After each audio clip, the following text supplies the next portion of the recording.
Hello, আসসালামু আলাইকুম everyone. চলে এসেছি নতুন একটি ভিডিও নিয়ে। সো আজকের মেকআপ লুকটা আমি কিভাবে ক্রিয়েট করলাম সেটাই তোমাদের সঙ্গে শেয়ার করব। তো ফার্স্টেই আমি জাস্ট আমার আউটফিটটা পরে নিচ্ছি। Hair is my today's outfit. তো জাস্ট চট জলদি আমি আমার আউটফিটটা পরে নিয়েছি।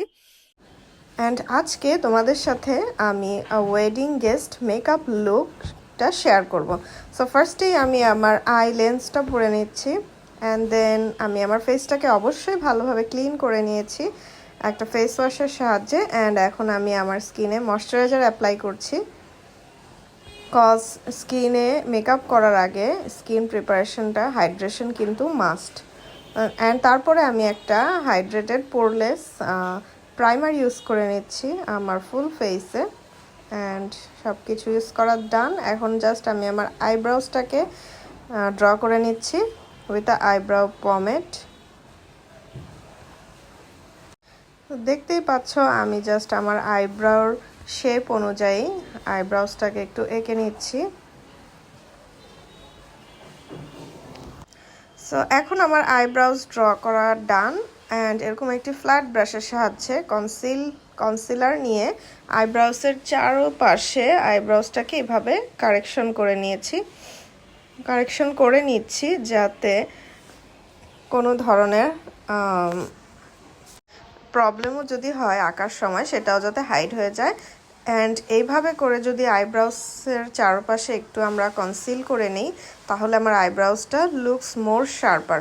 সো এই দেখো আমার জাস্ট আইব্রাউসটা একদমই ডান হয়ে গিয়েছে। অ্যান্ড আমি আরেকটা প্রাইমার ইউজ করলাম আমার স্কিনে। তারপরে হচ্ছে গিয়ে আমার হালকা পাতলা একটু ডার্ক স্পট আছে, তো এগুলো জাস্ট একটু কনসিলারের মাধ্যমে একটু হাইড করে নিব। অ্যান্ড তারপরে আমার আইলিডে কনসিলার অ্যাপ্লাই করে নিচ্ছি একটু থিক লেয়ার করে। কনসিলারটাকে জাস্ট একটি বিউটি স্পঞ্জের সাহায্যে সেট করে নিলাম। এখন একটি ন্যাচারাল কালার দিয়ে আইলিডটাকে করে নিয়েছি। অ্যান্ড একটা মেরুনিশ একটা লাইট কালার দিয়ে আমি জাস্ট আমার আইলিডটাকে একটু আইশ্যাডোটা প্লেস করে নিয়েছি। এখন একটা কনসিলারের সাহায্যে আমি জাস্ট আমার ক্রিজটাকে ডিফাইন করছি, যেহেতু আমি আজকে একটা কাট ক্রিজ লুক করতে যাচ্ছি। সো কনসিলারের সাহায্যে ক্রিজটাকে ডিফাইন করে নিচ্ছি। সো আমার কাট ক্রিজ করা ডান।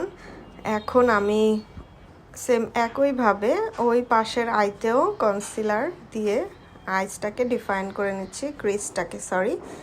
এখন একটি গ্লিটার লাইনারের সাহায্যে আমি আমার আইলিডের উপরে গ্লিটার লাইনারটা দিয়ে নিচ্ছি। And just ignore my this activity, কারণ হাতের সামনে কোনো ফ্যান বা পাখা ছিল না, তাই হাত দিয়ে বাতাস করা শুরু করেছি। অ্যান্ড খালা খালা খালা পিছন থেকে যে কখন খালা চলে আসলাম এমন মুহূর্তে আসছে যখন জাস্ট আমি আমার ফাউন্ডেশনটা অ্যাপ্লাই করতেছি। এখন এই খালাকে কে বুঝাবে ভাই, এখানে তো একটা মেকআপ টিউটোরিয়াল করতেছি। যাক, anyways just ignore that. So আমরা আমাদের কাজেই চলে আসি। আমি খুব সুন্দর করে আমার ফুল ফেসে ফাউন্ডেশনটাকে অ্যাপ্লাই করে নিচ্ছি। আবারও খালা, এই খালাকে কে যে বলেছে আসলে এখন বিছানা গোছাতে, আই ডোন্ট নো, আমার মেকআপের মাঝে ব্যাঘাত ঘটালো। সো এনিওয়ে আমি জাস্ট আমার ফাউন্ডেশনে ফোকাস করি। আমি ফুল ফেস এভাবে একটু ফিঙ্গার দিয়ে ট্যাপ করে আগে ফাউন্ডেশনটাকে ছড়িয়ে নিলাম, তারপরে হচ্ছে আমি স্মাচ করলাম। অ্যান্ড দেন হচ্ছে কনসিলারের পালা। এখন আইলিডটা একটু ডার্ক দেখাচ্ছে, আইলিডে কনসিলার ইউজ করতে হবে। সো আমি জাস্ট যেখানে যেখানে আমার হাইলাইটিং পার্ট ওই সব এরিয়াতে একটু কনসিল প্লাস হাইলাইট করে নিচ্ছি।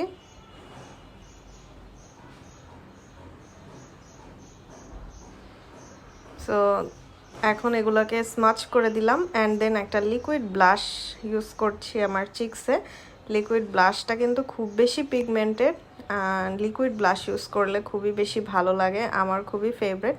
সো এই পার্টটা কিন্তু একদমই মিস করা যাবে না। পাউডার ব্লাশের থেকে লিকুইড ব্লাশ আরও বেশি প্রমিনেন্ট লাগে। সো দেখেন আমার ব্লাশ অ্যাপ্লাই করা ডান। এখন জাস্ট পাউডার দিয়ে চোখের নিচটাকে সেট করে নিব, কারণ খুব তাড়াতাড়ি কিন্তু ক্রিজ পড়ে যায়, এটা খুব তাড়াতাড়ি করে ফেলতে হবে। না হলে ক্রিজ পড়ে আপনার মেকআপটা ভাঁজ হয়ে যেতে পারে। সো তার জন্য আমি জাস্ট যেসব জায়গায় কনসিলার দিলাম ওই সব এরিয়াতে আমি একটা ট্রান্সলুসেন্ট পাউডার দিয়ে সেট করে নিচ্ছি। আমি একটু কমই পাউডার ইউজ করি cause as my skin is dry, so that's why আমি একটু পাউডারটাকে একটু কম ইউজ করার ট্রাই করি। এমনি তো আমার স্কিন মাশাল্লাহ ভালো, বাট আমার অত বেশি কভারেজের আই থিঙ্ক আমার প্রয়োজন নেই, তাই আমি একটু লাইট কভারেজই সবসময় রাখি। আর এখন হচ্ছে এরকম একটি ব্রাউন শেডের সাহায্যে আমি জাস্ট আমার ফেসটাকে একটু শার্প করে নিচ্ছি, কন্ট্রোল করে নিচ্ছি। So I am controlling done. Nose control করেছি, তারপরে চিক্স কন্ট্রোল করেছি। এইসব এরিয়াতে কন্ট্রোল করে নিলে আপনার যেটা হবে, আপনার ফেসটাকে অনেক শার্পেন লাগবে। কারণ আমরা কিন্তু ফাউন্ডেশন দিয়েছি, আমাদের ফেসের অল সাইডে একই রকম দেখাচ্ছে। সো এটাকে আমাদের একটু চেঞ্জ করতে হবে, তার থেকে আমাদের স্কিনটাকে একটু ন্যাচারাল টোন আপে নিয়ে আসতে হবে। তার জন্য আমাদের কনসিলার করাটা কিন্তু অনেক জরুরি। অ্যান্ড কনসিলারের পরে দেখেন ট্রান্সলুসেন্ট পাউডার দিয়ে এইভাবে করে আমি আমার চিক্সটাকে আরও বেশি শার্প লাগবে, এতে করে আমার চিক্সটা আরও শার্প লাগবে। তার জন্য ট্রান্সলুসেন্ট পাউডার দিয়ে এভাবে করব, মানে হাইলাইটিং পার্টগুলোতে জাস্ট পাউডার দিয়ে সেট করে নিচ্ছি।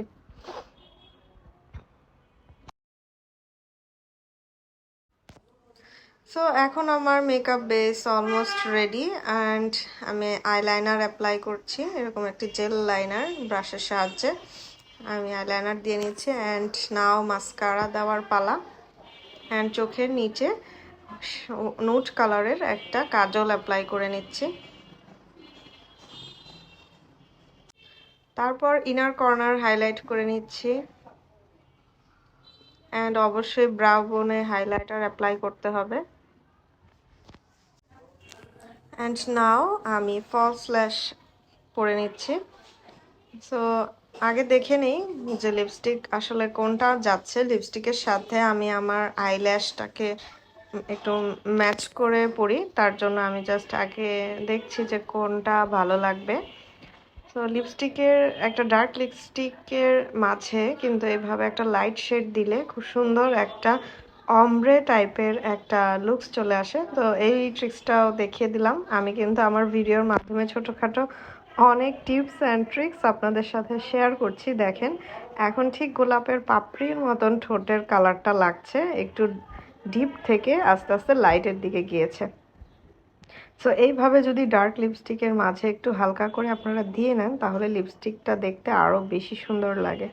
সো এখন নাও হেয়ারের পালা। হেয়ারটাকে আমি হিট প্রোটেক্টর সিরাম আগে ব্যবহার করে নিয়েছি, যেহেতু অবশ্যই চুলের অনেক ক্ষতি হয় এভাবে নিয়মিত বিভিন্ন স্টাইলিং হেয়ারে করতে গেলে। চুলের তো অনেক ড্যামেজ হয়, অনেক ক্ষতি হয়। তো যতটুকু সম্ভব একটু প্রোটেক্টর দিয়ে আগে তারপরে আমি এটা ইউজ করলাম। নাও এখন জুয়েলারির পালা। সো এরকম সিম্পল টাইপের কিছু একটা চোকার পরে নিচ্ছি, কারণ একটা ওয়েডিং গেস্ট হিসাবে ওয়েডিংয়ে ফাংশনে গেলে আসলে জুয়েলারি ছাড়া একদমই ভালো লাগে না। সো এই হচ্ছে কি আমার সিম্পল জুয়েলারি। আমি আসলে খুব সিম্পল টাইপের জুয়েলারিস পছন্দ করি, খুব বেশি জুয়েলারি আমার ভালো লাগে না। So here is my final look. And লুকটার মাঝে একটু কেমন যেন ইনকমপ্লিট লাগছিল, কারণ উইদাউট এ টিপ লুকটা আসলে কমপ্লিটই হচ্ছিল না। দেখেন এখন খুবই মানিয়ে গেছে। এরকম একটা দেশি লুক করতে চাইলে আপনাদের কিন্তু টিপ অবশ্যই লাগবে। সো আমি একটা রেড কালারের টিপ পরে নিলাম। This is my final look. And কার কাছে কেমন লেগেছে লুকটি অবশ্যই কমেন্ট করে জানাতে ভুলবেন না। যারা আমার ভিডিওটি নতুন দেখছেন তারা অবশ্যই আমার চ্যানেলটিকে সাবস্ক্রাইব করে দিবেন। অ্যান্ড যারা ফেসবুক থেকে দেখছেন তারা অবশ্যই আমার পেজটিকে লাইক অ্যান্ড ফলো দিয়ে রাখবেন ফর নিউ আপডেটস। এরকম মেকআপ সম্পর্কে নিত্য নতুন টিপস অ্যান্ড ট্রিক্স পেতে আমার পেজটিকে লাইক দিয়ে রাখুন। ধন্যবাদ, বাই।